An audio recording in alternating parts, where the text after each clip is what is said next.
There is a letter in the Giles County Historical Society that most people have never read. It sits in an acid-free archival box in a climate-controlled storage room, filed between a ledger of Confederate conscription records and a bundle of correspondence from a county surveyor who died in 1897. The box is labeled in faded pencil, Sutherland, E. Personal papers, donated 1983. The archivist who received the donation, a woman named Patricia Hale, wrote a single note on the intake form. Remarkable document. Requires geological verification. No verification was ever conducted. The letter has been read in full by perhaps 4 people in the 40 years since it arrived. It is 47 handwritten pages in a careful school teacher's script that deteriorates badly in the final third. The letters growing large and uneven, some words crossed out and rewritten. One full paragraph scratched through so aggressively the pen tore the paper. At the top of the first page, in the same careful hand, is written, "For Miriam, who asked." The man who wrote it was named Elijah Sutherland. He was 61 years old in March of 1891, living in a farmhouse outside Parisburg, Virginia, where he had lived for the better part of his adult life. He had been a school teacher before the war and returned to teaching afterward, though people who knew him said he was never quite the same man who had left. He was quiet in a way that felt different from ordinary quietness. He did not drink. He did not attend church after 1862, which in that county and that era was a thing people noticed and discussed. He had married a woman named Clara in 1867, and they had 2 daughters, and by all outward appearances, he lived a reasonable and unremarkable life. He grew a kitchen garden. He kept a journal, though no one ever read it while he lived. He died in 1903 of a stroke, which is to say he died at his kitchen table while eating breakfast, which his wife Clara would later describe to their daughters as a mercy that he had gone quickly and without suffering, though whether she believed this or only wished to believe it is impossible to say. His younger daughter Miriam was 23 in 1891. She'd asked him once, during the previous autumn, what had happened to him in the war. Not what had happened in the general sense, not the battles or the hunger or the long marches, but specifically pointedly, she'd asked, "Papa, what happened to you in that cave?"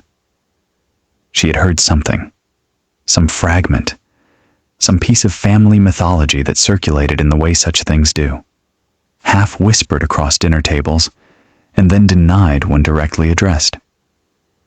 She had asked him directly, the way young people sometimes do when they decide they are old enough to bear the answer. He had looked at her for a long moment and then said nothing. He had walked out of the room. She had not asked again. But he had thought about it. He thought about it through that winter of 1890 and into the new year, and in March of 1891, on a Tuesday morning when Clara had gone to visit her sister and the house was empty, he sat down at his desk with a fresh bottle of ink and a stack of good paper, and he began to write. He wrote for 3 days. He did not stop to eat, except briefly. He slept in the desk chair on the second night. When Clara came home and found him there, hollow-eyed and ink-stained, she asked him what he was doing. He said he was writing something for Miriam. Clara read the first 2 pages, put the paper down, and left the room and did not discuss it further, which perhaps tells you something about Clara, or perhaps tells you something about what those 2 pages contained. What follows in this account is reconstructed from that letter, from Confederate military records held at the Virginia Military Institute in Lexington, from a geological survey of the cave system conducted in 1923 by a team from the Virginia Polytechnic Institute, and from a handful of other documents. A supply manifest, a conscription record, a death notice in a Blacksburg newspaper, that taken together establish that the events described were real, that the people described existed, and that something happened in the autumn of 1861 in the limestone hills of Giles County, Virginia, that no one who was there was ever willing to fully explain. I want to be honest with you about the limits of what we know. Elijah Sutherland was writing 30 years after the fact, and he knew it. And he said so repeatedly in the letter itself. I am not certain this happened as I describe it. He wrote near the beginning, "Memory in the dark plays tricks." I have carried this for 3 decades, and in 3 decades, a thing changes. It becomes what you need it to be, or what you fear it was, and the line between those two things grows thin. He returned to this theme throughout the letter, this uncertainty about his own testimony, this anxiety about the reliability of what he remembered. It is either the mark of an honest man or of a man who needed to protect himself from full belief in what he had seen. Perhaps both. We cannot know. What we can do is follow him into the dark and see what he found there, and then decide for ourselves what to make of it. To understand why 12 soldiers were sent into a cave in October of 1861, you have to understand what Virginia looked like in that first autumn of the war, and specifically what the Confederacy needed most desperately in those early months, and why Giles County, Virginia, of all places, was suddenly strategically important. Gunpowder is simple chemistry. It requires 3 ingredients: charcoal, sulfur, and saltpeter. Charcoal and sulfur were available in reasonable quantities throughout the South. Saltpeter was not. Saltpeter, potassium nitrate, was the limiting factor, the critical ingredient, and the Confederacy was dangerously short of it from the very beginning of the war. The Union controlled most of the existing supply chains. Foreign imports were uncertain. And so in the summer and fall of 1861, the Confederate Niter and Mining Bureau began an urgent survey of the South's limestone cave systems, because limestone caves, in the right conditions, produce saltpeter naturally.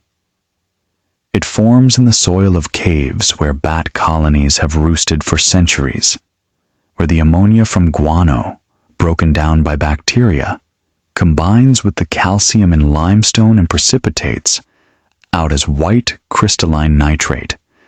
Cave dirt, in the right caves, was literally the raw material for gunpowder. And Appalachian Virginia, southwestern Virginia, the New River Valley, the ridge and valley country that rolls through what is now Giles County, was riddled with limestone caves. The New River itself is one of the oldest rivers in the world. Not the oldest, but genuinely ancient. Geologists estimate it formed somewhere between 10 and 360 million years ago, which is a range so large it reflects the genuine difficulty of dating such things rather than geological uncertainty. What is certain is that it is far older than the mountains it passes through, which means it did not carve its valley in the way most rivers do, by flowing down from high ground to low. Instead, the mountains rose around the river, and the river simply kept flowing, cutting down through the rising rock, which is why the New River flows north when nearly every other river in the region flows south and east toward the Atlantic. It flows the wrong direction. It was there first. The mountains came later and could not redirect it. The implications of this ancient drainage pattern for the underlying geology are significant.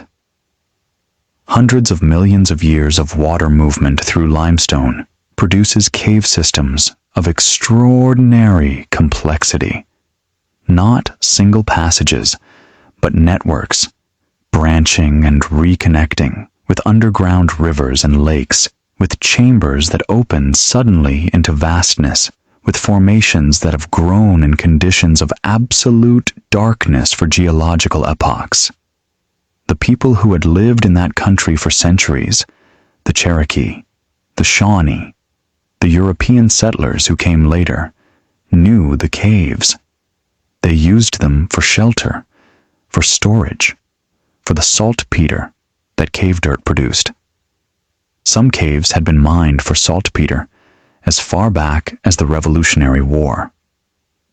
The knowledge was old and locally embedded, which is why, when the Confederate Army needed a guide for their October 1861 expedition, they turned to a man who was not a soldier at all. His name was Caesar. He appears in the military records only twice, in the supply manifest for the expedition, listed as Caesar, free Negro, hired guide, $2.50 per diem, and in a payroll record showing that he received payment through the end of October 1861, and then does not appear again. His last name is never recorded. His age is not recorded. Whether he had a family is not recorded. He was a free black man in Confederate Virginia, which was a precarious position in ways that require some explanation. In 1861, there were approximately 58,000 free black people in Virginia, out of a total black population of roughly 548,000. The free black community occupied an extraordinary legal and social limbo, not enslaved, but subject to a dense web of laws that restricted their movement, their occupation, their testimony in court, their right to assemble, their right to bear arms. The war complicated this position further. Some free black men in the Confederacy were pressured or compelled to perform labor for the military. Some did so voluntarily for wages, as Caesar apparently did. What they thought about any of this, what their inner lives were like, what choices felt available to them. These are questions the historical record largely fails to answer, because the historical record was created by and for white men who did not consider such questions worth recording. What we know about Caesar comes almost entirely from Elijah Sutherland's letter, and Elijah's portrait of him is the portrait of a man seen from outside, which is to say, incomplete. But within those limits, the Caesar of Elijah's letter is vivid and specific. He was, Elijah writes, a compact man, somewhere between 40 and 60, with the kind of stillness that belongs to people who have spent their lives being careful. He knew the caves with an intimacy that Elijah found remarkable. Not the intimacy of maps and measurements, but the intimacy of someone who had grown up in a landscape and internalized it, who knew which passages flooded in spring and which stayed dry, which chambers held breathable air and which could suffocate you, where the good saltpeter was and where the ground was barren. He had learned this from his father, he told Elijah, and his father had learned it from his father. And so the knowledge stretched back to people whose names were not recorded and whose relationship to this landscape was the relationship of people who had lived in it for generations and understood it on its own terms. He had not wanted to go past what he called the breathing room. Elijah records this clearly. From the beginning of the expedition, Caesar had expressed reservations about going beyond a certain point in the cave. A chamber he identified by name. The breathing room, where, he said, the air pressure changed rhythmically, where you could feel the cave exhaling and inhaling as if it were a living thing. His grandfather, he told the men, had said that the cave beyond the breathing room went somewhere else. Not somewhere deeper, not somewhere further in, but somewhere else in a more fundamental sense. A sense that Caesar did not fully explain, and that the men, in their various ways, did not fully hear. Lieutenant Marcus Bowyer heard it least of all. Bowyer was 26 years old, a graduate of the Virginia Military Institute, class of 1858. He had studied chemistry at VM, under the influence of professors who had themselves studied under Justus von Liebig in Germany, and he understood saltpeter formation in terms of bacterial chemistry and mineral deposition rather than in terms of folklore or family memory. He was by all accounts a capable officer, competent and decisive, the kind of young man the Confederacy was promoting quickly in those early months when the war still felt like it might be brief, and the need for officers was urgent. He was also, by Elijah's account, the kind of man who had been educated beyond his wisdom, who knew a great deal about certain things, and therefore assumed he knew enough about everything. He dismissed Caesar's warnings, not with cruelty, but with the casual confidence of a man who believes that rational explanations exist for all phenomena, and that he is the kind of person who would recognize one when he saw it. He was not a bad man, Elijah writes in the letter. I want to be clear about that. He was not cruel. He did not disrespect Caesar in the way that many officers would have, and in 1861 Virginia that counted for something. He simply did not listen. And I have spent 30 years wondering whether that distinction matters. Elijah himself was 21 years old in October 1861, a schoolteacher from a mountain community 12 miles east of Parisburg, who had been conscripted into Confederate service in September of that year. Under circumstances he describes as straightforward coercion. He was not a Confederate sympathizer. He had grown up in a community of small farmers, none of whom owned enslaved people, who understood the war as a rich man's project that they had been conscripted to die in. This was not an unusual position in the mountain counties of Virginia. The western part of the state would break away in 1863 to become West Virginia, in no small part because the mountain communities had fundamentally different economic and political interests from the plantation owners of the eastern lowlands.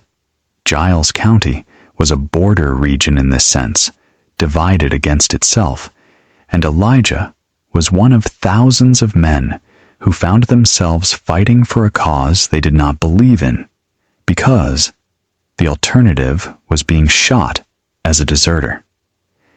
He had requested a non-combat assignment and been given the saltpeter detail, which in September of 1861 felt like a mercy.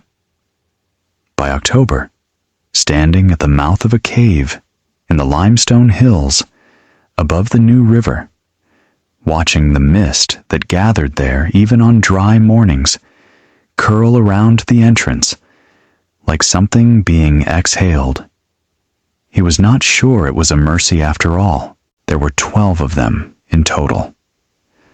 Bowyer led.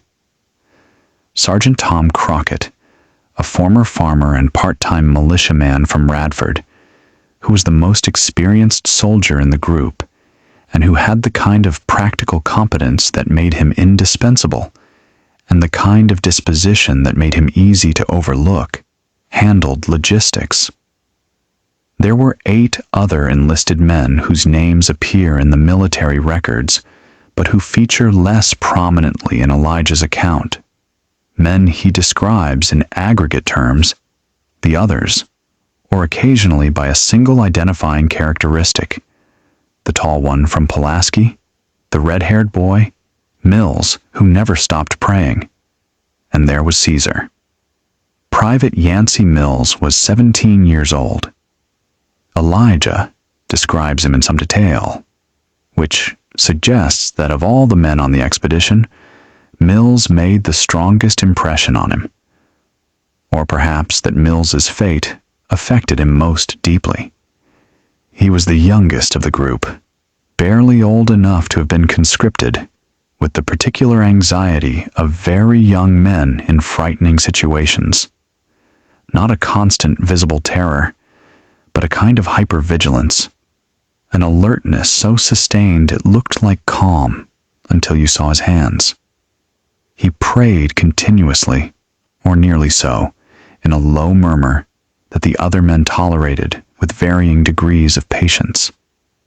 He had grown up in a devoutly religious household, and his faith was both genuine and instrumental. He used it, Elijah writes, the way some men use tobacco to keep their hands busy and their minds from following certain thoughts to their conclusions. They entered the cave on the morning of October 14th, 1861. Elijah is specific about the date. The day was cold, the sky the pale, flat gray of late autumn in the Virginia mountains, and the entrance to the cave sat in the side of a limestone hill above a small creek whose name Elijah does not record. The entrance was low. You had to duck to enter, Elijah says, and the stone above was darkened with the smoke of fires that had burned there for, perhaps, thousands of years. People had sheltered here before. The evidence of that was in the walls, in the worn smoothness of the stone at shoulder height, where hands had brushed for generations, in the carbon black above that spoke of warmth and light and human presence going back further than anyone could say. Caesar led. He had a lantern, as did Bowyer, and several of the men carried torches. The first passage was wide enough to walk comfortably, the ceiling high enough to stand upright, and the air was cool and damp, and smelled of stone and water, and something else that Elijah describes, with a writer's care for the right word, as not quite earth and not quite water, but something between them, something older than either. The ground sloped gently downward. The creek they had seen outside appeared again as a thin thread of water running along the right wall, disappearing into a crack, reappearing further along, vanishing again. Elijah notes in the letter that the sounds of the outside world disappeared almost immediately, not gradually, not slowly diminishing as they walked, but simply present and then absent, as if the cave existed in a different acoustic relationship with the world above. The wind, the creek outside, the distant sound of their horses, all of it stopped. What remained was the sound of their own breathing, their footsteps on wet stone, the soft percussion of water dripping somewhere ahead, and, very faintly, almost subliminally, the sound of the cave itself, which Elijah does not try to describe directly, but circles around in the letter, returning to it several times in ways that suggest he could never quite find the right words. It is not silence, he writes. Silence is the absence of sound. This was something different. This was sound at the edge of hearing, felt more than heard, the way you feel the approach of a large storm, before you can see it or hear it, the way the air changes before the thunder. The passage widened after perhaps a quarter mile into the first significant chamber, which Caesar identified by name as the Salt Room. This was the practical reason for the expedition. The floor of the salt room was thick with the white crystalline crust of calcium nitrate deposits, and the walls were veined with it, and in several places the formations were spectacular. Great curtains of white mineral hanging from the ceiling like frozen waterfalls. Bowyer examined the deposits with professional attention, taking samples, calculating yield, estimating the volume that could be extracted with the labor and tools they had brought. It was good material. Elijah helped collect samples and tried to pay attention to the work and not to the darkness that waited at the far end of the room, where another passage led deeper. They set up camp in the salt room that first evening, laying their bedrolls on the cleaner sections of the floor and eating the food they had carried in. The work of the first day had been straightforward, and the mood was, if not easy, at least manageable. Bowyer was satisfied with the deposits and made notes about extraction methods. Crockett organized the camp with the efficiency of a man who had done such things before.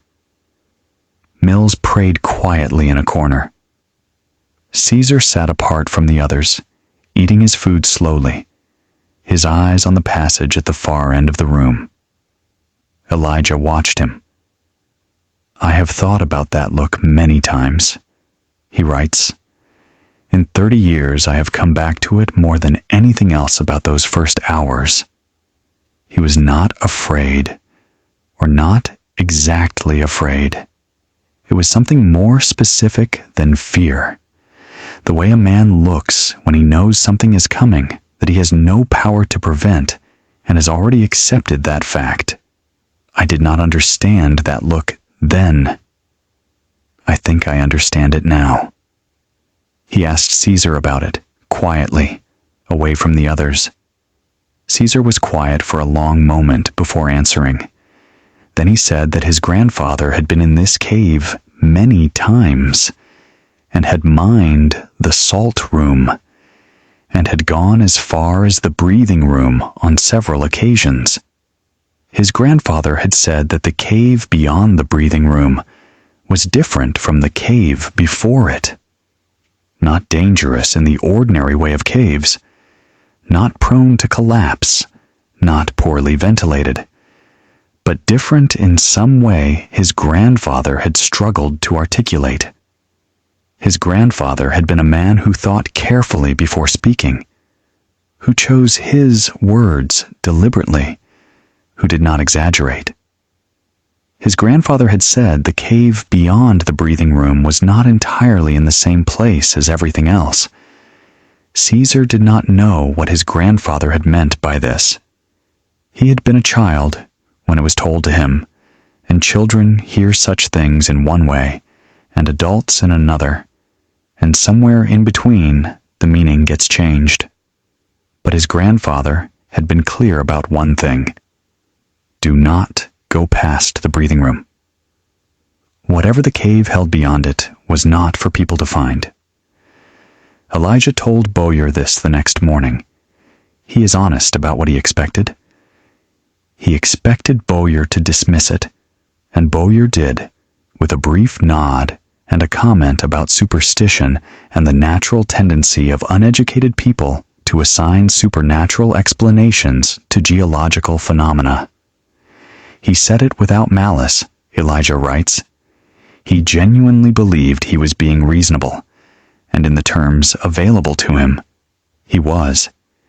He knew about caves. He knew about air pressure anomalies and acoustic effects, and the disorienting effects of prolonged darkness on the human mind. He had explanations for everything Caesar's grandfather had described. I think he believed that having an explanation for something was the same as understanding it. I am not sure those are the same thing. They moved deeper on the second day. The passage beyond the salt room ran for several hundred feet before it began to change character. The ceiling dropped, the The walls narrowed, and the geology of the stone itself shifted in ways that Elijah, who was not a geologist, describes in terms of color and texture. The pale gray limestone giving way to something darker, more layered, almost as if the rock remembered being something else before it became itself. The water on the floor increased, running in a shallow stream, now rather than a trickle, cold enough to numb the feet when it came over the tops of their boots. The smell changed. The older smell, that mineral, pre-earth smell, deepened. They heard it before they reached it. The breathing room announced itself with sound and sensation simultaneously, which is consistent with what the 1923 Geological Survey would later record. The sound was a low, rhythmic exhalation. Not a wind exactly, more like a pulse, an in and out that moved through the air of the passage in slow waves. Elijah compares it to standing beside a sleeping person in a very quiet room, feeling the rise and fall of their breath without seeing it. The sensation was a corresponding pressure change, subtle but unmistakable, a rhythmic compression and release that he felt in his ears and his sinuses, and, he writes, somewhere deeper than that, somewhere below the chest, in the gut. Though perhaps that was something else entirely. The room itself was perhaps 60 feet across and 30 feet high, roughly oval, with a ceiling that curved upward in the center like the inside of a skull.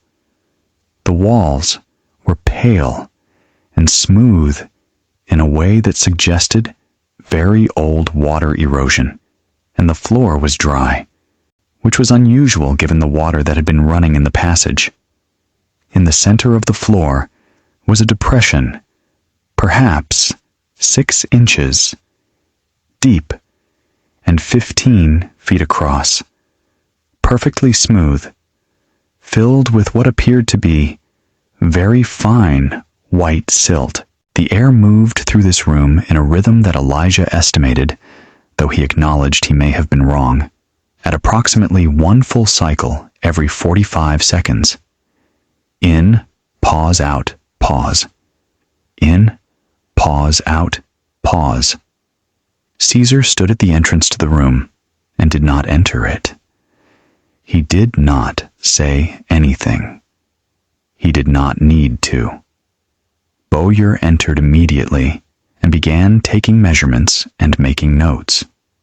He identified, correctly as the 1923 survey would later confirm, that the rhythmic pressure changes were consistent with a barometric breathing phenomenon caused by atmospheric pressure fluctuations interacting with a large airspace connected to the surface through a restricted opening. This is a real geological phenomenon documented in caves around the world. The cave was, quite literally, breathing with the weather. Bowyer explained this to the men, clearly and with evident satisfaction. Several of them visibly relaxed. Mills briefly stopped praying. Elijah noticed that Caesar did not relax. He was still standing at the room's entrance. When Elijah caught his eye, Caesar gave a small, almost imperceptible shake of his head. Not disagreement with Bowyer's explanation exactly. Something more like, the explanation is fine, but it is not the point. There was a passage at the far end of the breathing room. It was not large, perhaps 5 feet high and 3 feet wide, and it led downward at a noticeable angle into darkness. From it came no sound, no pressure fluctuation, just darkness and the faint smell that had deepened throughout the day, that ancient, mineral, pre-earth smell, stronger here than anywhere else. Bowyer stood at the entrance for a long moment. He pointed his lantern into it. The light fell perhaps 20 feet before the passage curved and the darkness resumed, absolute and total. He looked at Caesar. Caesar said nothing. Bowyer made a note in his book. He told the men to make camp in the breathing room and said they would go forward in the morning. No one slept well. This is not in Elijah's letter. What is in the letter is more carefully worded than that, more qualified. But between the lines of his careful prose, there is something that feels like the understatement of a man describing a night he spent lying awake, listening to the cave breathe and trying to convince himself that the regular rhythm of it was mechanical and not intentional. The sound did not stop, he writes. I had thought it might stop when the weather settled, which Bowyer had explained was the mechanism. But it did not stop. It continued through the night at the same interval, in and out, and I lay awake and counted the cycles and thought about what Caesar's grandfather had said. I am not a superstitious man. I was a schoolteacher. I believed in things I could measure. But there are moments, lying in the dark 100 feet underground, when the measurable and the unmeasurable seem less distinct than they do in daylight. The 1923 survey team, for what it is worth, also noted that the pressure cycling in the breathing room continued through 3 consecutive days of observation, including 1 day of stable barometric conditions, which they found anomalous but not inexplicable, attributing it to complex interactions between the main cave system and a secondary connected void of unknown size. They spent considerable time measuring it. Their notes are thorough and professional and betray no unease. But the thorough professionalism of the notes and the amount of time they spent on this feature of the cave suggest a level of fascination that outstripped ordinary scientific curiosity. On the morning of the 3rd day of their expedition, Bowyer organized a small forward party. He took Caesar as guide, as well as Crockett, Elijah, Mills, and 2 other men. He left the remaining 5 soldiers in the breathing room with instructions to maintain the camp and begin preliminary excavation of the saltpeter deposits they had identified in the salt room. He made this sound routine. He may have believed it was routine. Elijah did not believe it was routine. The passage beyond the breathing room did curve, as Bowyer's lantern had suggested the night before, and then curved again, and descended for what Elijah estimates was 200 feet in horizontal distance, though the actual linear distance was greater because of the angles, the slope, the places where they had to crouch and press themselves against wet rock. The geology of the walls here was strange, in the way Elijah had noticed beginning in the previous passage. Darker, more layered, with a regularity to the strata that felt almost architectural. He mentions this to Bowyer, who examines a section of wall with his lantern and makes a note. He does not explain the note to Elijah, what he does not write in his field notes, but what Elijah records in his letter, is that somewhere in this passage, the stone of the walls had been worked. Not obviously, not in the way of something deliberately shaped for human use. No door frames, no carvings in high relief, nothing that would immediately announce itself as artificial. But in several places, at intervals that seemed regular, the surface of the stone was smoother than it should have been, smoother than water erosion would account for, smooth in the way of a stone that has been touched by hands for a very long time. Elijah ran his own hand over one of these sections and felt the smoothness, and pulled his hand back quickly, for a reason he did not entirely understand and did not try to explain.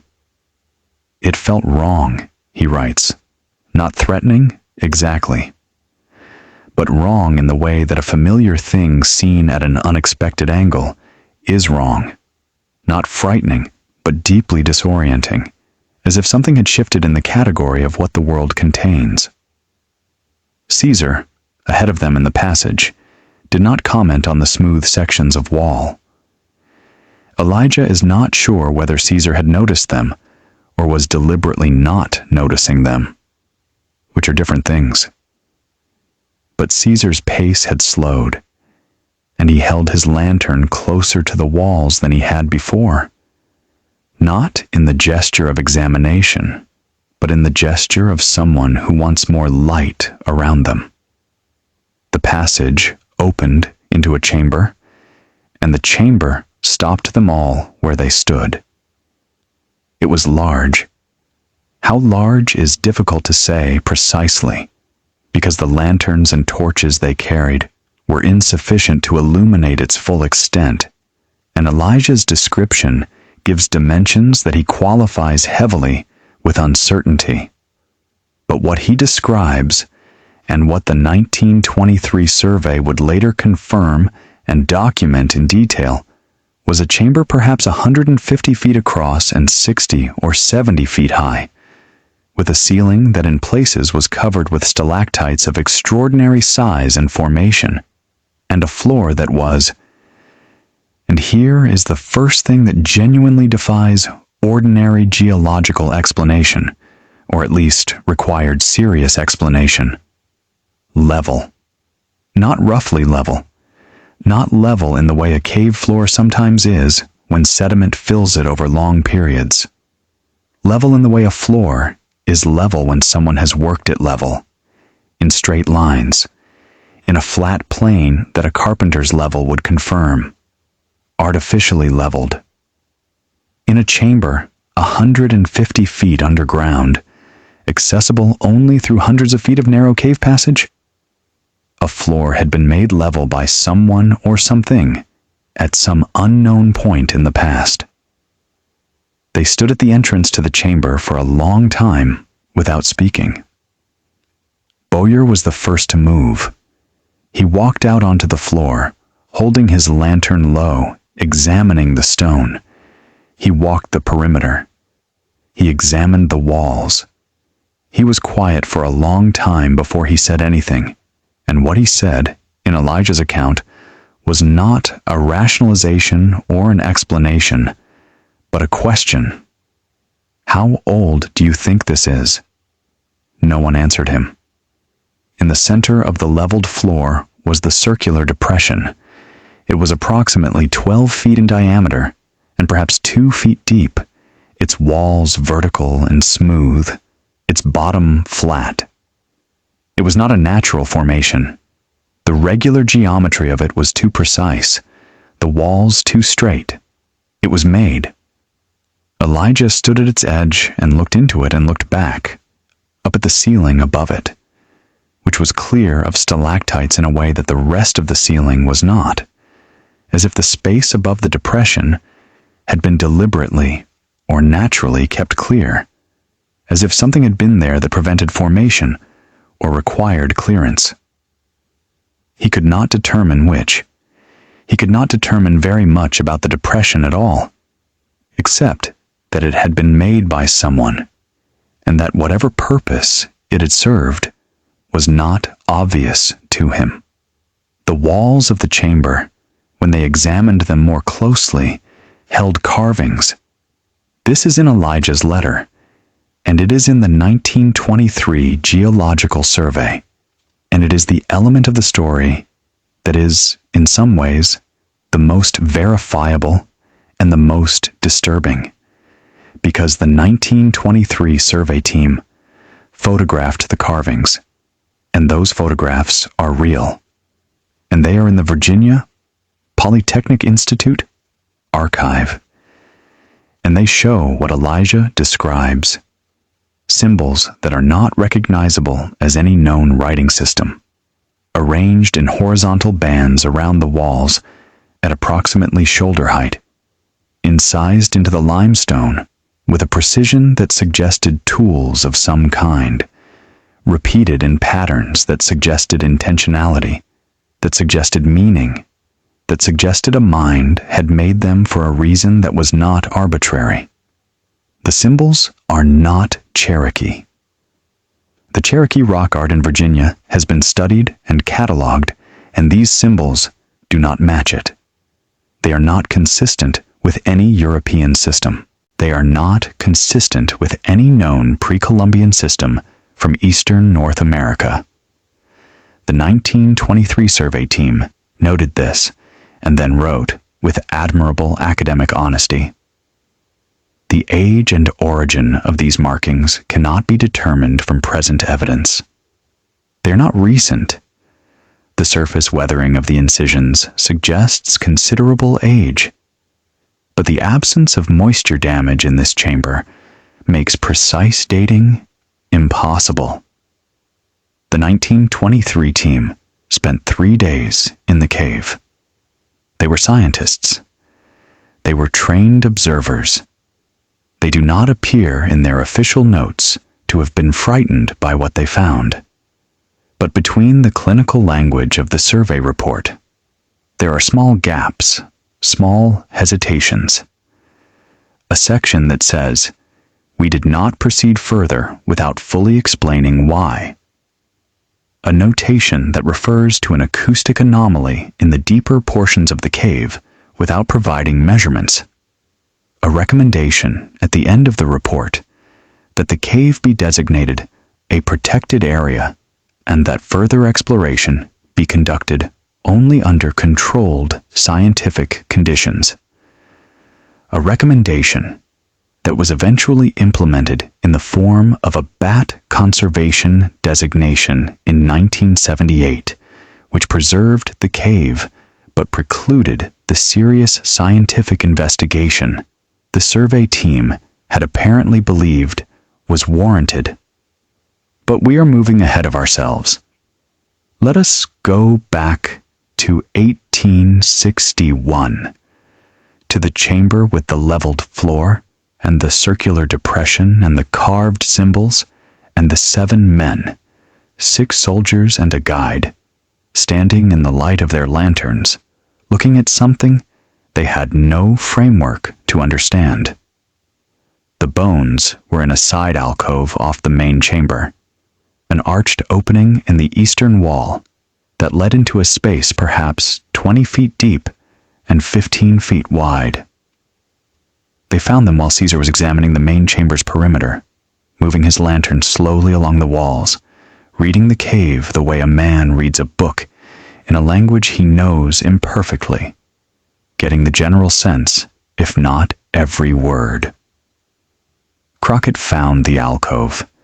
He called the others over. They stood in the opening with their lights and looked at what was there.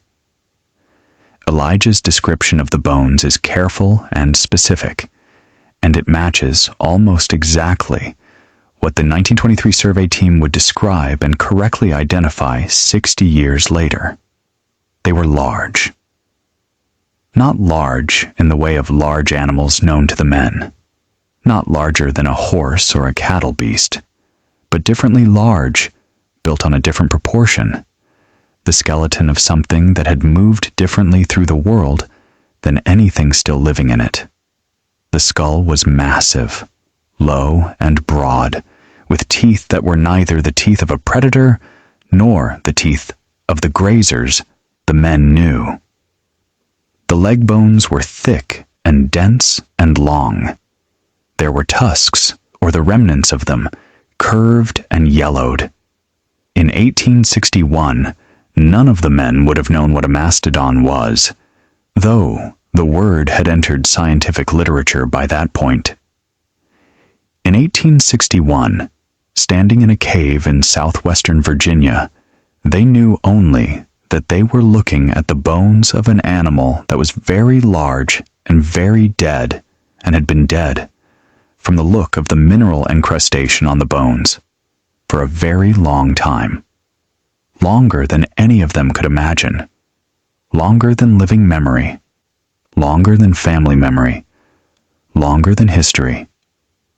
Yancey Mills began to pray louder, Elijah writes. I cannot blame him for that. I considered it myself. But it was Bowyer who gave voice to the thing they were all circling. He looked at the bones for a long time, and then said quietly, "Whatever is in this cave has been here longer than we have." He did not say what he meant by this. He did not explain what we referred to. People? The species? The human presence in this landscape? But the statement hung in the air of the alcove, and no one refuted it, and no one asked him to clarify, because they all understood. In the wordless way you understand certain things in the dark, what he meant. That night, in the chamber, they had decided, at Bowyer's direction, to camp there rather than retreat to the breathing room. The sounds began. Elijah describes them with the careful, hedged language he uses throughout the letter for the things he is least certain about. He does not claim they were voices. He does not claim they were music. What he describes is a rhythmic, percussive sound coming from somewhere below them, or somewhere further in the cave, or somewhere that was not clearly either, below and further, in a direction the cave did not seem to have. A slow, measured percussion, like the sound of a very deep drum or of a heavy object being struck against stone at regular intervals. Not constant. It would stop, and there would be silence, and then it would begin again.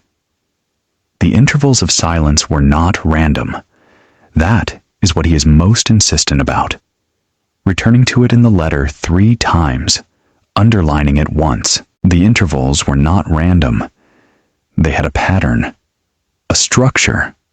Something was counting the silence. Caesar said it was thermal expansion. Stone heats and cools at different rates in different parts of a cave, and the differential movement can produce sounds that travel great distances through rock and appear to come from unexpected directions. This is true. Thermal expansion is a real phenomenon in cave systems, and it produces sounds that can be startlingly regular. Elijah knew this explanation was available. He considered it seriously. He sat in the dark of the chamber and counted the rhythms and considered the thermal expansion explanation and found that it satisfied the part of his mind that needed an explanation and did not satisfy the part of his mind that had heard something it could not categorize. "I do not know," he writes. "I want to be honest with you about this, Miriam. I do not know what I heard. I know what it was like. It was like hearing something that knew we were there. Whether that knowing was real, or whether it was something I invented in the dark to give shape to my fear, I cannot tell you. I have not been able to tell myself. In 30 years of trying." Mills did not sleep that night. Neither did Elijah. Crockett slept, or appeared to sleep. He was the kind of man who could do that, who could put the incomprehensible in a box and leave it alone, because the immediate practical requirements of survival demanded it. Bowyer sat awake and wrote in his notebook by lantern light for several hours, and what he wrote, Elijah could not see, and the notebook was never recovered.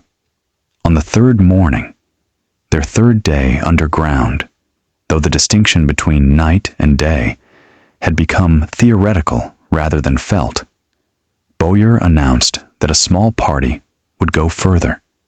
He would go himself. He asked for volunteers. Crockett said he would go. Elijah, to his own surprise, said he would go. Mills shook his head and kept his eyes on the floor. The other 2 men with them said nothing, and Bowyer read their silence correctly and left them in the chamber with the instruction to guard the camp. So it was 4 of them: Bowyer, Crockett, Caesar, and Elijah. Caesar went because Bowyer asked him to. Elijah, in the letter, does not speculate about what Caesar was thinking at that point. The silence on the subject feels significant. The passage beyond the main chamber was different from everything that had come before it.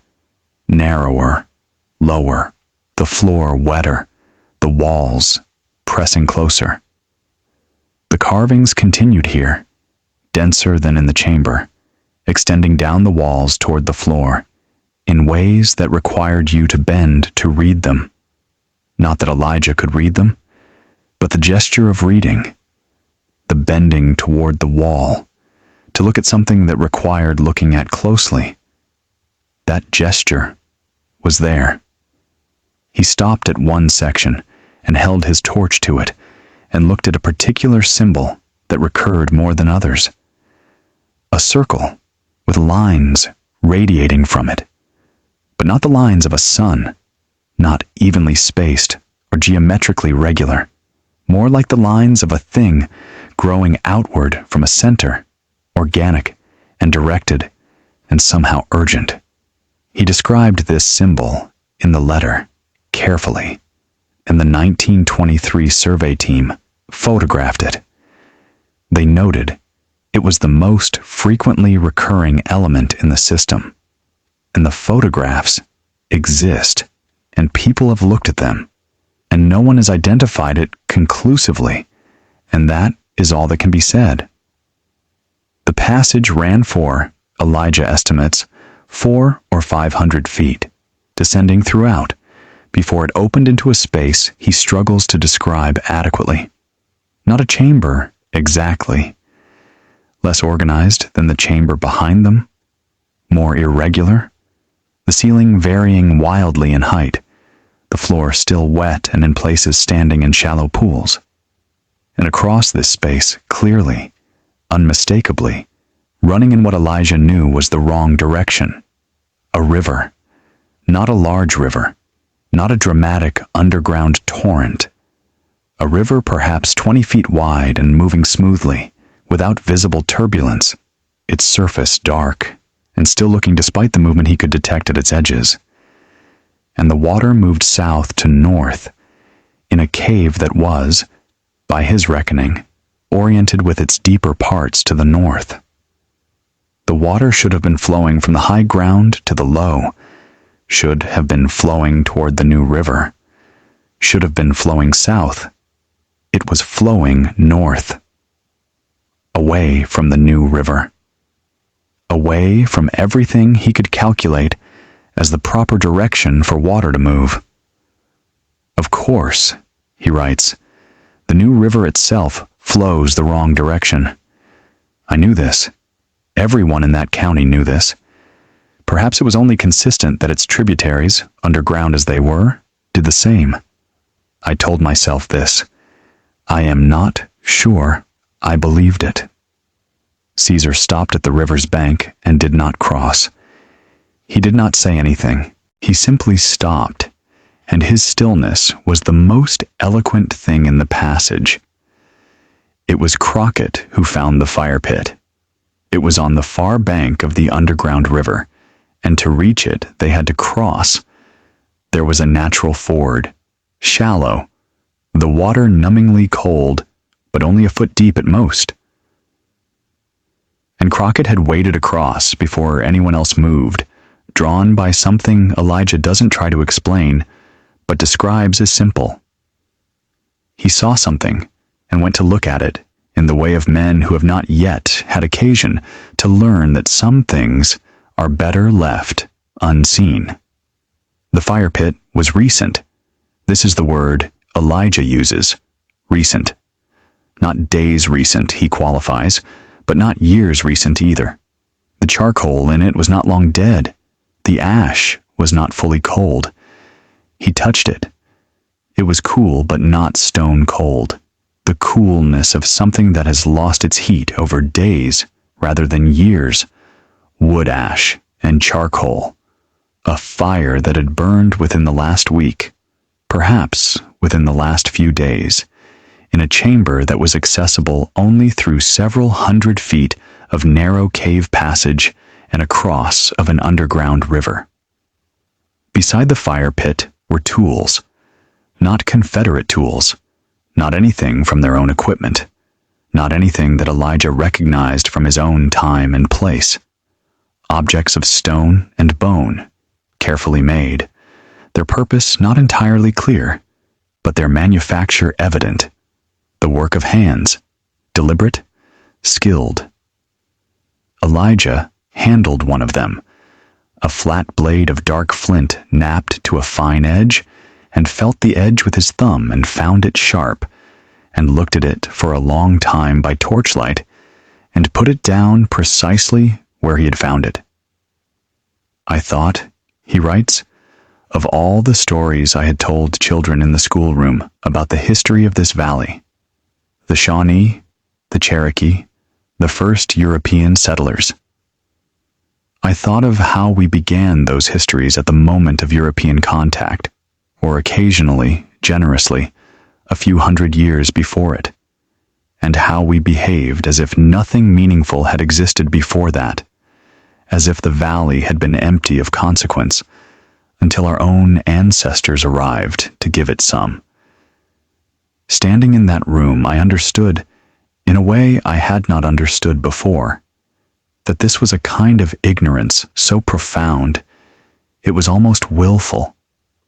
People had been in this valley for far longer than any history I knew. People had been in this cave. The fire was not 10 days old. Crockett found the equipment, the three men's equipment, the rifles, the cartridge boxes, the bedrolls, the personal items.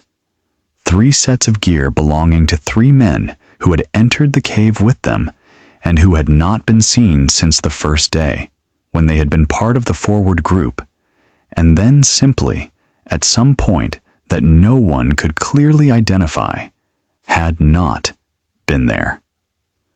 Their equipment was arranged neatly against the wall of the space beyond the fire pit, arranged with a care that was more than the care a man uses with his own gear, more deliberate, more considered, stacked and ordered as if displayed, as if someone wanted them found.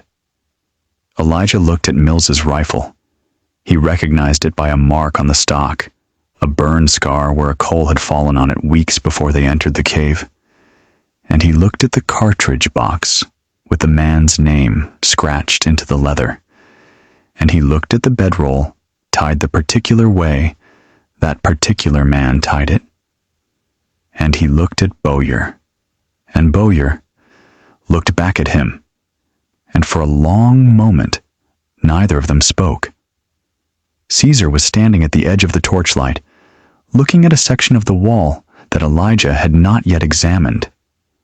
When Elijah went to him, he saw what Caesar was looking at, another passage. Not like the ones they had come through. Those had been constricted, low-ceilinged, narrow enough to feel like the cave was tolerating your passage through it. This passage was tall and wide, nearly arched, the edges of it clean in a way that suggested purpose, that suggested this was an entrance in the way that a door is an entrance, and not merely an opening. It descended at a moderate angle, and from somewhere far below, from a depth that was impossible to estimate, came light, not lamplight, not the flickering orange of a torch or the steady yellow of a lantern. Diffuse, pale, sourceless light, the kind of light that seems to come from everywhere and nowhere, the kind of light that the inside of a cave under no circumstances produces naturally, that requires either a connection to the surface that should not exist at this depth and in this orientation, or something that Elijah does not name in the letter and does not try to name, writing only. There was light coming from below, and it had no source that I could see, and I looked at it for a long time and did not walk toward it. Bowyer walked toward it. This is the center of the letter, the pivot point around which the whole document turns, and Elijah writes it with an economy that feels like the economy of a man who has rehearsed this part many times and stripped it down to what he can stand to say. Bowyer told the others to wait. He walked to the entrance of the lit passage, paused there for a moment without looking back, and then descended into it and was gone. The light did not change as he entered it, did not flicker, did not increase or diminish, did not respond to his presence in the way torchlight responds when you carry it into a space and the space fills with it. He simply walked into the light and was gone. They waited. Elijah counted time by counting breaths, which he knew was unreliable, but was the only measure available to him. He estimated 2 hours. The 1923 survey notes that they measured the descent of the sealed passage as going beyond the range of their lights before the passage curved, and that air movement through gaps in the ceiling material suggested significant void space beyond, which is a careful scientific way of saying, whatever is down there is large, and we cannot see it, and we did not go to look. Caesar did not speak during the 2 hours of waiting. Crockett paced. Elijah sat with his back against the wall and looked at the missing men's equipment and thought about the fire pit and the tools and the light and the symbols on the walls and tried to arrange these things into a coherent picture and found that they would not arrange. They would not fit together into any shape that he recognized. They lay in his mind like pieces of more than one puzzle, pieces that did not share an image. Bowyer came back. He came back at what Elijah estimated was 2 hours after he had descended. He walked up the passage with the diffuse light behind him, his lantern in his hand, his notebook under his arm. His expression, when he stepped back into the torchlight of the main space and they could see his face, was the expression that Elijah describes at some length in the letter, returning to it, trying different words for it, not satisfied with any of them. Calm, he writes.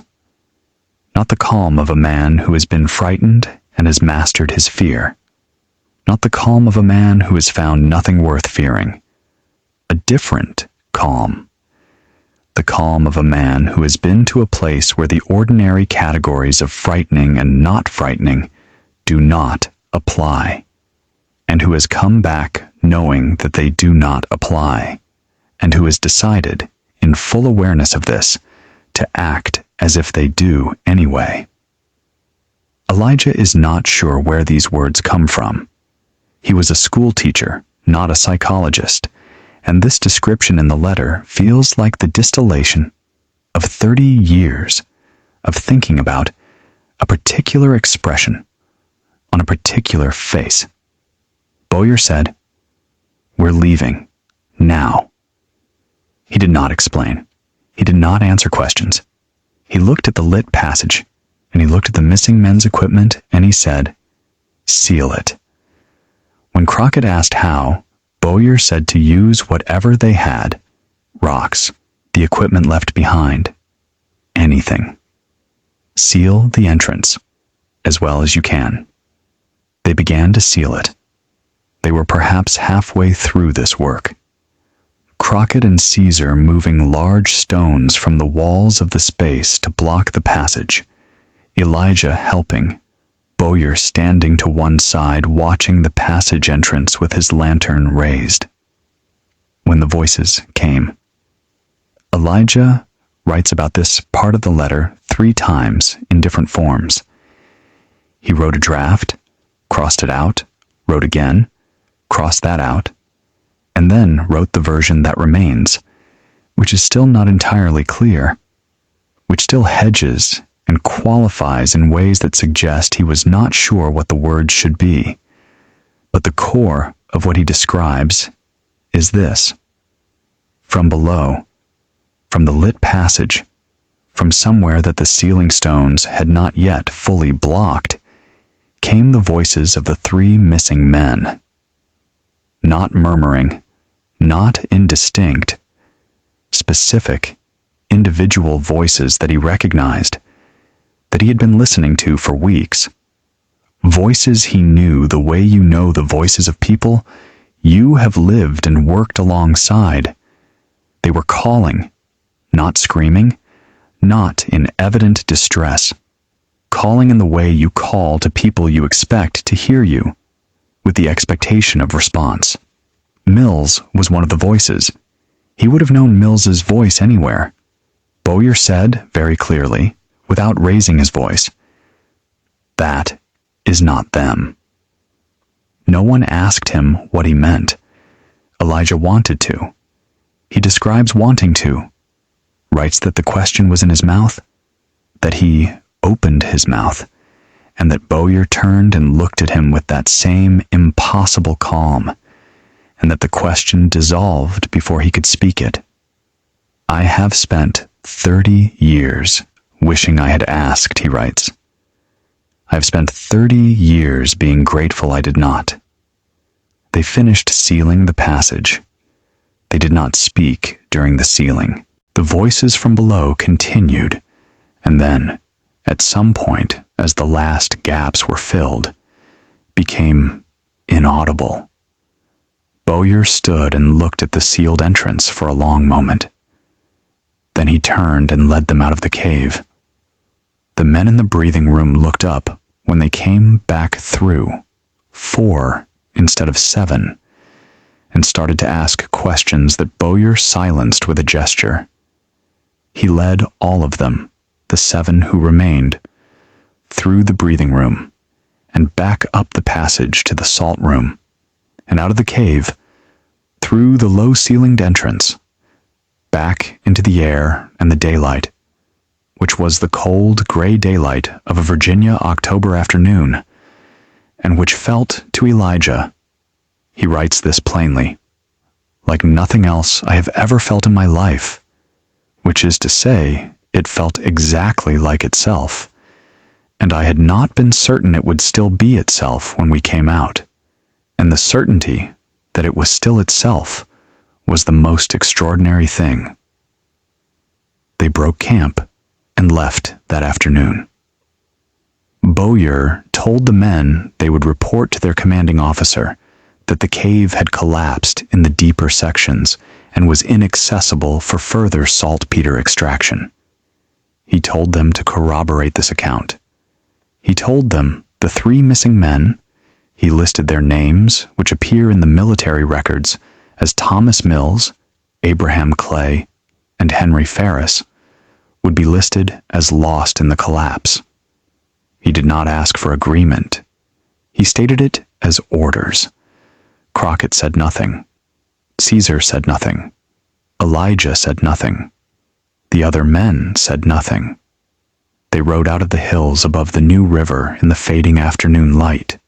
9 men who had entered with 12, and whatever they carried out with them, in their memories, in their dreams, in the particular quality of their subsequent silence, they carried alone, each in his own way, and did not share it. The record of what followed is thin and specific, and in some respects speaks for itself.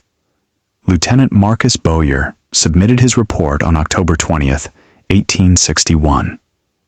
The report describes the cave system in geological terms, estimates the saltpeter yield of the accessible sections, and attributes the failure to reach deeper sections to a structural collapse that rendered further exploration hazardous. The 3 men are listed as casualties of the collapse. The report is professional and thorough, and does not deviate from the account Bowyer had ordered. It was accepted without question. The Confederacy was fighting a war, and could not spare personnel or attention for the investigation of a cave collapse in Giles County. Bowyer resigned his commission in November 1861. The reason given in the records is ill health. He returned to his family in Lexington, Virginia, and by all accounts led a quiet and increasingly withdrawn life. He married in 1865. He had one son. He died in 1874 of what his death certificate describes as melancholia, which was the period's term for a condition we would now call severe depression, and which in practice was often applied to people who had retreated from their own lives in ways that defied other clinical description. He was 39 years old. He had published nothing. His field notebook from the cave expedition was not found among his effects. Caesar vanishes from the record entirely after the payroll entry of October 31st, 1861. No subsequent record of him has been found. Whether he left Giles County, changed his name, died, or simply fell out of a historical record that had never been very attentive to his presence to begin with, is unknown. Elijah, in the letter, says only, "Caesar knew what we had seen better than any of us, and knew what to do about it better than any of us, which was to say nothing. And I hope wherever he went, he found peace, because he deserved it." Elijah himself returned to farming and teaching after the war, as noted.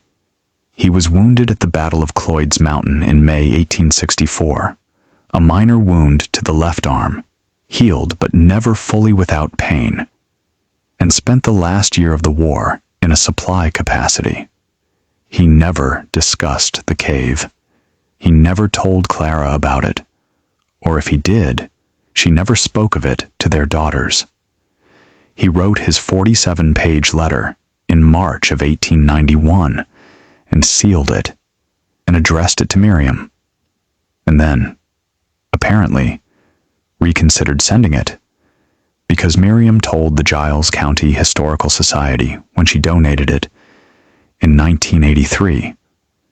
She was 95 years old and among the last living people with any direct connection to the events, that she had never received the letter, had found it in her father's desk after his death in 1903, sealed and addressed, but never mailed.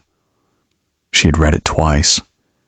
She had not been able to read it a third time. She said, in the brief interview the Historical Society conducted with her at the time of the donation, that she thought people should know about it, but that she did not think she was the right person to explain it, and that she hoped someone more qualified would figure out what it meant. No one has figured out what it means. The 1923 survey team from the Virginia Polytechnic Institute, 4 geologists and a graduate student in mineralogy, entered the cave in June of that year as part of a broader survey of Giles County cave systems being conducted in anticipation of possible quarrying operations. The cave was not difficult to find. Its entrance was known locally, though not well trafficked. The low entrance and the reputation the cave had acquired in the community for being, in the words of several local informants, the survey team interviewed, not right, had kept casual visitors away. They entered with electric lanterns considerably more light than Elijah and his companions had carried, and spent 3 days in systematic examination. Their notes, which are in the VPI archive, confirm the geology with the precision of people who knew what they were looking at. They confirmed the saltpeter deposits in the salt room. They confirmed and carefully measured the pressure anomaly in the breathing room, which they noted was more regular and more pronounced than most such phenomena they had observed, and which persisted through 3 days of stable weather, in a way that the strictly barometric explanation did not fully account for, though they did not abandon the barometric explanation. They confirmed the leveled floor of the deeper chamber and documented it in photographs. They confirmed the carvings and spent considerable time photographing and transcribing them, and noted that they did not match any known system, and that their age, while clearly considerable, could not be precisely determined. They confirmed the mastodon bones in the alcove, identified them correctly, noted that the presence of Pleistocene megafauna in Virginia limestone caves was known, but that this specimen was in unusually good condition given its age.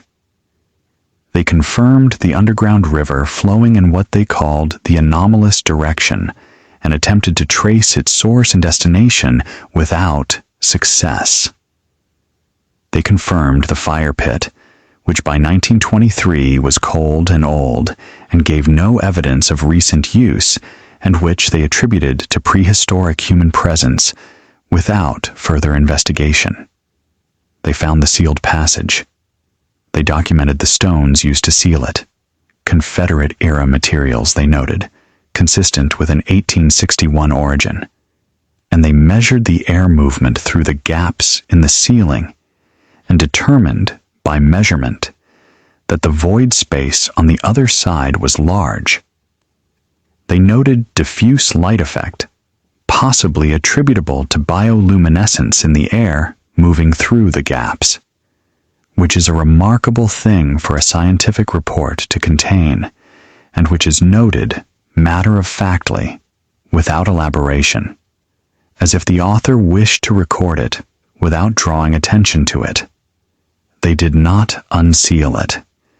The report recommends further investigation by a team with appropriate equipment and expertise, and recommends in the interim that the cave be designated protected. The recommendation for further investigation was never acted upon. The recommendation for protection resulted, eventually, in the Bat Conservation Designation of 1978, which was motivated by the discovery of a significant colony of Virginia big-eared bats in the cave system's upper reaches, and which effectively closed the cave to uncontrolled access. Whether this closure was the coincidental result of routine conservation policy or something else, whether someone, somewhere in the chain of decision-making, knew about the sealed passage and thought protection was, in fact, the appropriate response, is not something the record shows. Perhaps there is no conspiracy here. Perhaps the bats needed protecting and the cave needed protecting, and the two things happened to coincide. Perhaps. The photographs of the carvings exist. Several researchers in the fields of archaeology and anthropology have examined them in the decades since 1923. None have produced a definitive analysis. One published paper from the 1960s suggested a possible connection to what the author called pre-Clovis cultural traditions in the eastern United States, which is academic language for someone was here before the people we think were first here, and made things that are still here, and we do not know who they were. The paper was not widely cited. The question of pre-Clovis presence in eastern North America is a contested one, the kind of question where the evidence and the established framework are in tension in ways that produce long debates and few conclusions. The cave remains sealed. The bat colony thrives. The limestone hills above the New River keep their secrets in the way that very old things keep secrets. Not through concealment, but through patience. Through the simple arithmetic of time, which makes the past progressively less legible and the future progressively more uncertain, and which has no obligation to leave anything behind for the living to interpret. Elijah Sutherland's letter ends on the 47th page in the large and uncertain handwriting that took over in the final third. The handwriting of a man who had been writing for 3 days and was running out of the composure that had sustained him through the earlier pages. The last paragraph reads, "I have told you what happened as I best recall it, with the knowledge that recall is imperfect, and that the dark does strange things to the mind, and that I cannot swear to any single detail being exactly as I have described it. I can swear to this: we went in 12 and came out 9, and the 3 we left behind were not dead when we left them, and Bowyer knew that, and whatever he saw in that passage, whatever it was that made him say what he said when he said it, that is not them. He took with him when he died, and it died with him. And I have lived for 30 years with my half of a thing, and no way to make it whole. I want you to know that the world that life enters is more than what we see. Whether that is a comfort or a terror, I leave to you." He never mailed the letter. He kept it sealed in his desk for 12 years until he died at his kitchen table on a Tuesday morning in 1903, which Clara described as a mercy. Miriam found it after and read it twice and could not read it a third time. She kept it for 80 years and donated it to the Giles County Historical Society in 1983 at the age of 95, and told the archivist who received it that she hoped someone more qualified would figure out what it meant. And then she went home and 3 months later died. The archivist wrote on the intake form, "Remarkable document. Requires geological verification. No verification was conducted." There are things in this story that have rational explanations. The pressure cycling in the breathing room is a documented cave phenomenon, consistent with atmospheric interaction with large subsurface airspaces. The regular sounds heard during the night in the deeper chamber could be thermal expansion, acoustic effects traveling through rock from distant sources, the movement of the underground river. The diffuse light noted by the 1923 survey team through the gaps in the sealed passage is consistent with bioluminescence, which is real and which occurs in certain cave environments where specific organisms are present. The Pleistocene megafauna bones are exactly what they are: the bones of animals that died in Virginia caves during the Pleistocene epoch, which is where Pleistocene megafauna bones are sometimes found. The carved symbols are unknown, but unknown is not supernatural, and the absence of a known match is not the presence of something inexplicable. It is the absence of sufficient research. The artificially leveled floor in a chamber accessible only through hundreds of feet of cave passage has not, to my knowledge, been satisfactorily explained. The fire pit, relatively recent in 1861, has not been satisfactorily explained. The tools beside it have not been satisfactorily explained, because the 1923 survey team noted their absence. The fire pit was confirmed, but no tools were recorded beside it, which means either they were removed in the years between, or they were never there. And if they were never there, then Elijah invented them, which is possible, or they were moved, which raises questions about who moved them and when and why, which are questions without answers. The voices in the passage have not been explained. Elijah was clear that he recognized them, and clear that he believed in the moment that he was hearing the voices of 3 specific men he knew. And he was also clear that Bowyer, who had just come back from whatever was below, said that is not them with a certainty, and a calm that Elijah found more disturbing than any alternative would have been. The sealed passage has not been opened. The photographs of the carvings remain in the VPI archive. The cave is protected. The new river flows north, as it has always flowed north, as it was already flowing north when the mountains rose around it, as it will flow north after everything we think, we know, has been revised beyond recognition. The world that life enters is more than what we see. Elijah Sutherland sat at his desk in March of 1891 and wrote those words to his daughter, and sealed the letter, and kept it for 12 years, and never mailed it. Whether he did not mail it because he thought she couldn't handle what it contained, or because he couldn't handle the act of sending it, of releasing the story into the world where it would exist independently of his ability to control how it was received, that is not knowable.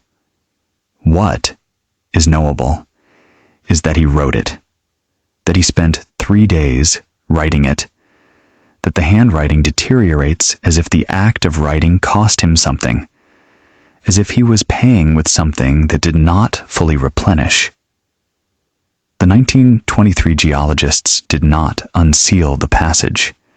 They were scientists, trained observers, men with measuring instruments and professional frameworks for making sense of what they found. They stood at the sealed entrance and measured the air coming through the gaps, and noted the light and wrote it all down in clinical, precise language. And then they recommended further investigation by a team with appropriate equipment and expertise. And they left, and the further investigation never came. There are things we do not go back to.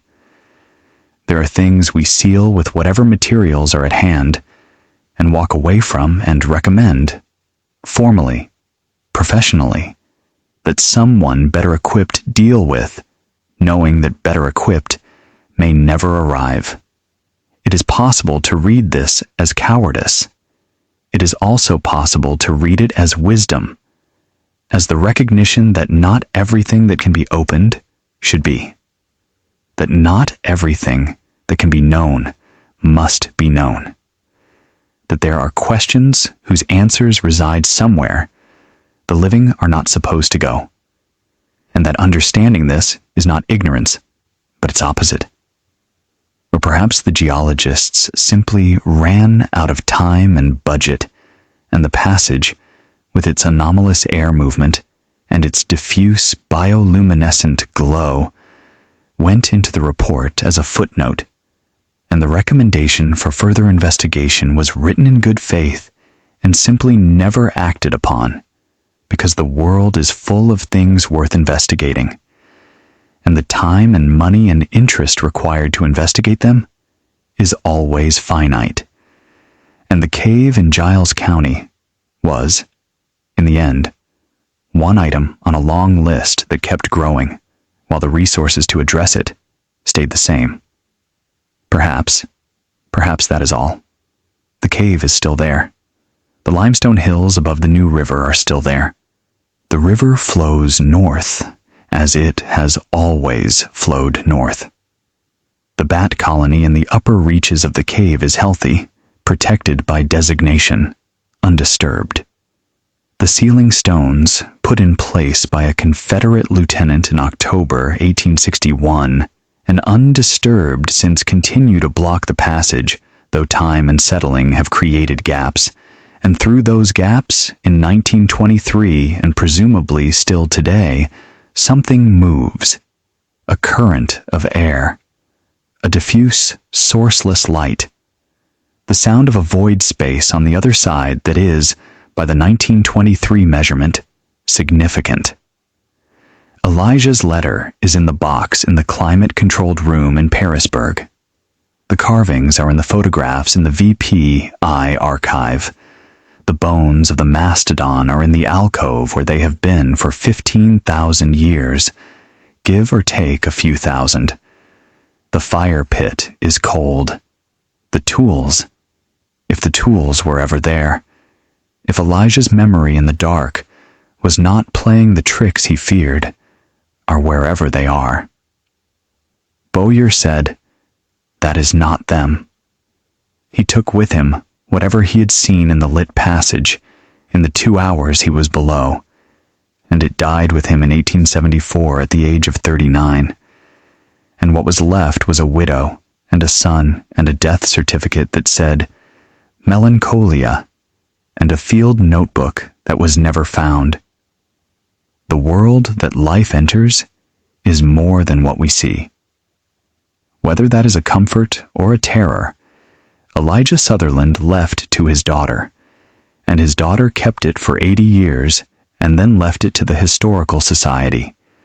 And the Historical Society keeps it in a box between a conscription ledger and a surveyor's letters, and it is there right now, 47 pages in a careful hand that goes large and uncertain near the end, addressed to Miriam, sealed, never mailed, waiting.